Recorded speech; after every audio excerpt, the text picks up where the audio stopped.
Sometimes when you look back at history, especially during big wars, you find things that just sound wild.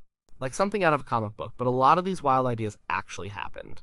One of those stories is about the US military trying to turn bats into bombs during World War II. It sounds completely bonkers, right? But it was a real project, with real scientists and real money spent. It wasn't just some crazy guy's fever dream. The idea got serious consideration, and it went pretty far along before it got stopped. This whole thing started with a dentist from Pennsylvania named Lytle Adams. He wasn't just any dentist, though. Adams was also an inventor. He loved tinkering with things. He had a pretty good imagination, you could say. One day, he was on a trip to Carlsbad Caverns in New Mexico. If you've ever been there, you know it's full of bats. Millions of them. Adams saw these bats flying out of the caverns at dusk, just an endless stream of them filling the sky. And he got an idea. A very unusual idea. Adams knew a few things about bats. He knew they were really strong for their size. They could carry a good amount of weight. He also knew they could fly for miles and miles. And he knew they liked to roost in dark, tight spaces, places like attics, eaves, under bridges, inside buildings. This last bit was the key to his plan. He pictured these bats, each carrying a tiny incendiary device, flying into Japanese cities. He imagined them finding cozy spots to hide in the wooden buildings that were common in Japan at the time.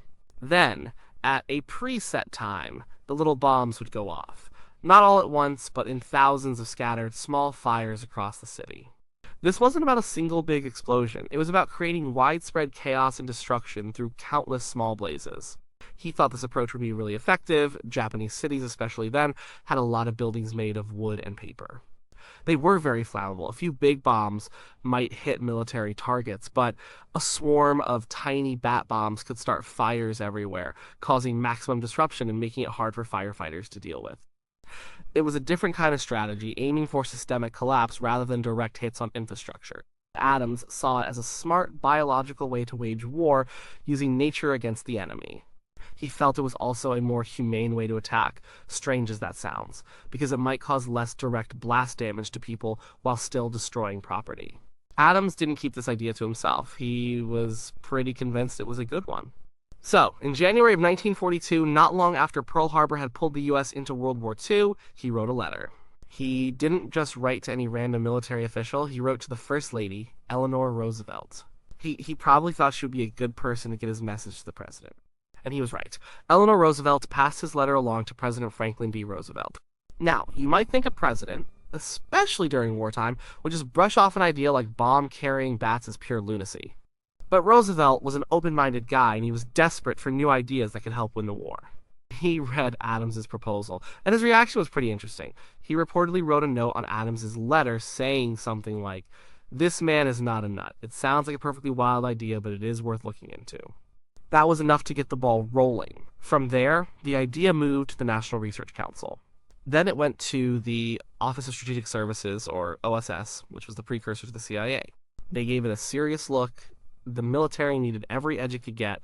The war was in full swing, and things were tough. Innovation was key. They were already looking at all sorts of unconventional weapons, from self-guided missiles to chemical warfare. So, putting bombs on bats, while definitely strange, wasn't entirely out of the question in that environment. They were in a think-outside-the-box kind of mood.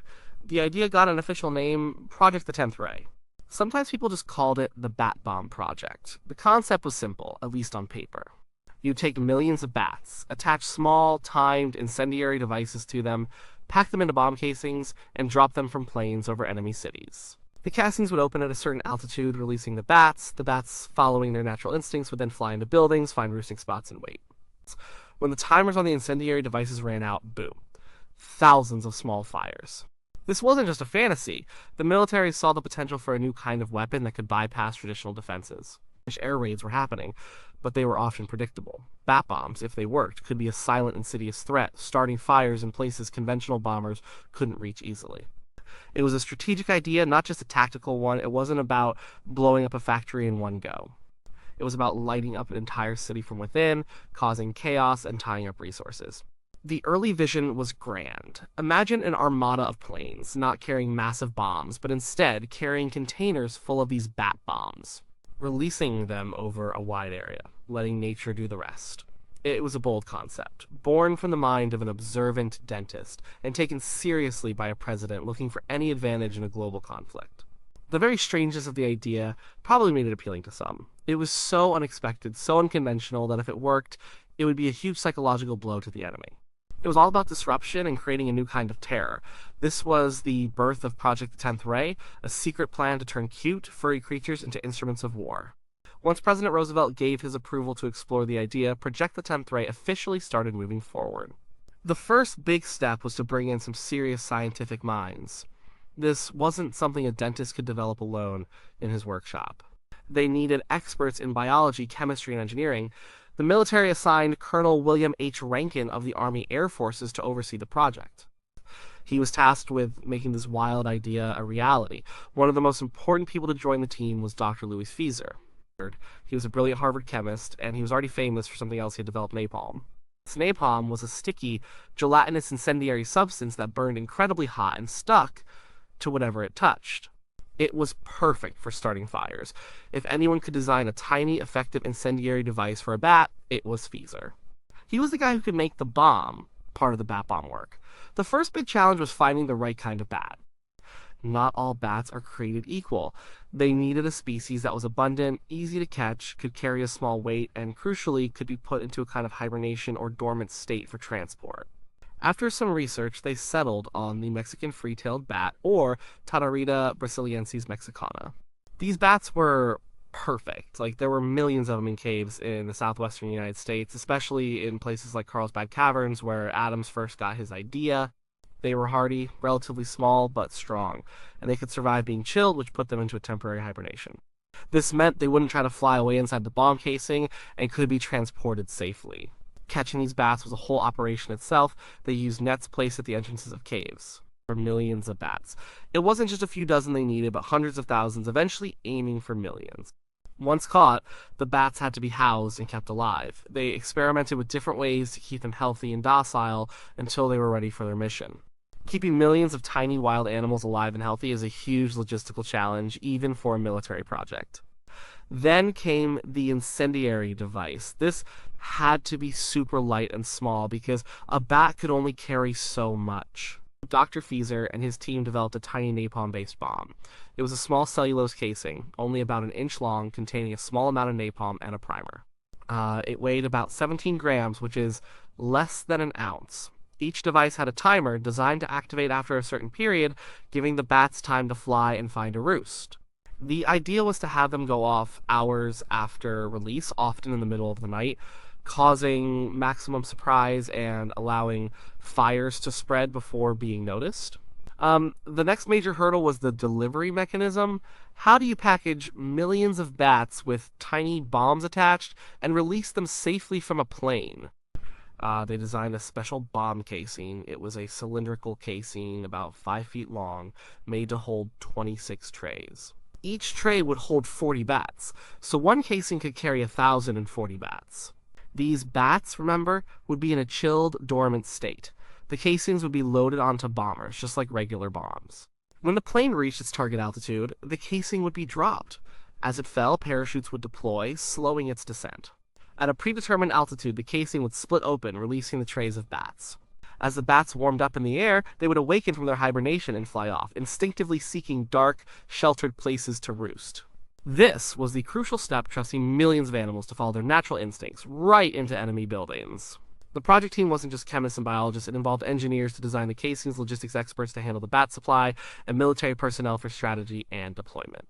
It was a truly interdisciplinary effort, all aimed at solving a bizarre problem: how to weaponize a bat. Early tests started to reveal both the promise and the problems. They did initial trials with bats without incendiary devices, just to see if the release mechanism worked and if the bats would actually fly out and disperse as planned. The results were mixed. Sometimes it worked well and the bats scattered. Other times, not so much. The team faced a lot of practical questions. How would they attach the devices quickly and securely to millions of bats? They couldn't just glue them on haphazardly. How do you ensure the timers are reliable on such tiny devices? How do you make sure the bats don't just fly away into the wilderness instead of towards buildings? And what about the sheer scale of the operation? Catching, handling, arming, and deploying millions of bats was an unprecedented undertaking. Despite these challenges, the initial enthusiasm was high. The idea of a biological, self-dispersing incendiary weapon was very appealing to military planners looking for an edge. They believed that if they could iron out the kinks, Project the 10th Ray could be a game changer. It was a bold step into the unknown, driven by the intense pressures of a world war, pushing people to think beyond conventional warfare. The dream was to unleash a living, breathing swarm of destruction. With the basic concept in place and the key players assembled, Project the 10th Ray moved into the testing phase. This is where things started to get really interesting and a little bit chaotic. The initial tests were held at a few locations, primarily around the Carlsbad Caverns area, where the Mexican free-tailed bats were abundant. Later, they moved to a more secure site at Muroc Army Airfield in California, which is now Edwards Air Force Base. Then, they really ramped things up at a secret auxiliary airfield, El Centro Naval Air Station in California. The first full-scale tests involved dropping the bat bomb casings from planes. The goal was to see if the bats would wake up, fly out, and disperse. They used dummy incendiary devices for these early drops, or sometimes no devices at all, just to observe bat behavior. And sometimes things went very, very wrong. One of the more famous incidents happened during a test at Muroc in May 1943. A number of armed bats, meaning they had the live, tiny incendiary devices attached, somehow escaped. As they weren't supposed to be live, but some error occurred. These escaped bats immediately did what bats do: they found places to roost. Unfortunately, some of them found places around the base. One bat managed to roost under a general's car. Another found its way into a fuel dump. The incendiary devices, operating on a timer, eventually ignited. The general's car caught fire. Then, a hangar at the airbase also caught fire and burned to the ground. This was a pretty dramatic setback. Not only did it cause damage, but it highlighted a major safety concern: what if these bats were released over American cities by mistake? The unintended consequences could be huge. This incident, while serious, actually proved one thing: the incendiary devices worked.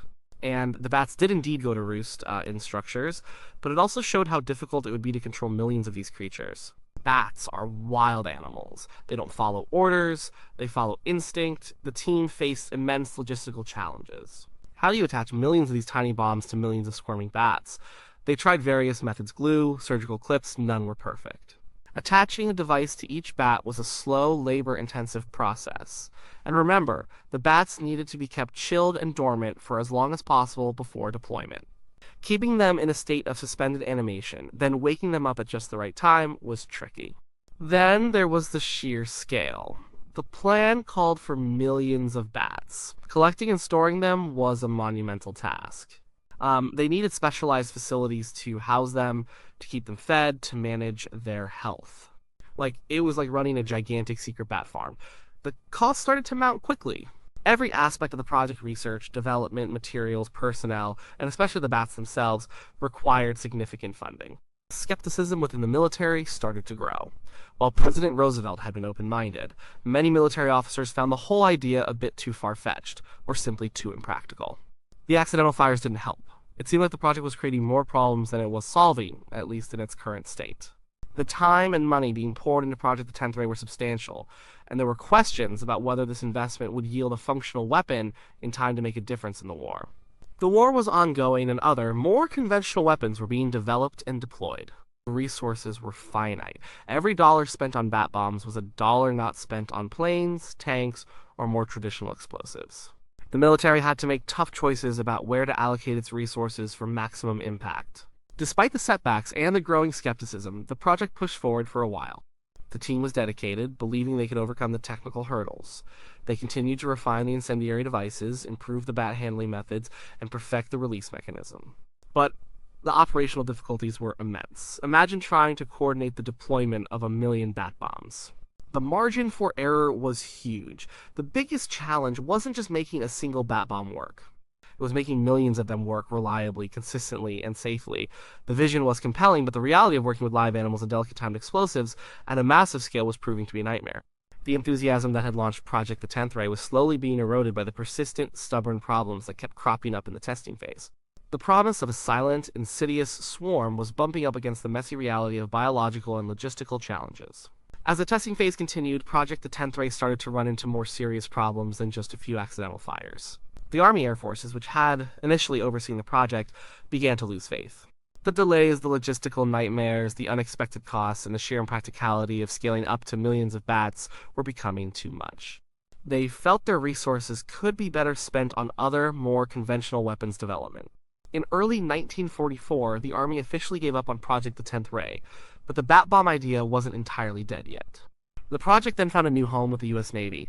The Navy was also keen on innovative warfare, and perhaps they thought they could make it work where the Army had failed. They took over the project in February 1944. The team continued its work, hoping a fresh perspective and perhaps a different approach could finally bring the bat bomb to fruition. And under Navy command, some further testing was conducted. They continued to refine the bat handling, the incendiary devices, and the deployment mechanisms. But the fundamental problems remained. The bats were still wild animals. They were still unpredictable. The task of arming millions of them was still incredibly labor-intensive, and the cost was still very high. Meanwhile, the war was changing. The strategic landscape was shifting. Other weapons projects were showing much more promise and getting more priority. Most significantly, the Manhattan Project, the secret effort to develop the atomic bomb suit, was rapidly advancing. The atomic bomb, if successful, promised a single decisive strike capability that dwarfed any potential damage the bat bombs could inflict. Why spend millions on a speculative bat project when a superweapon was on the horizon? The cost-benefit analysis of Project the 10th Ray simply didn't add up anymore. By the time the Navy took over, around $2 million had already been spent on the project. That might not sound like a huge sum by today's standards, but in the 1940s, $2 million was a very substantial amount of money.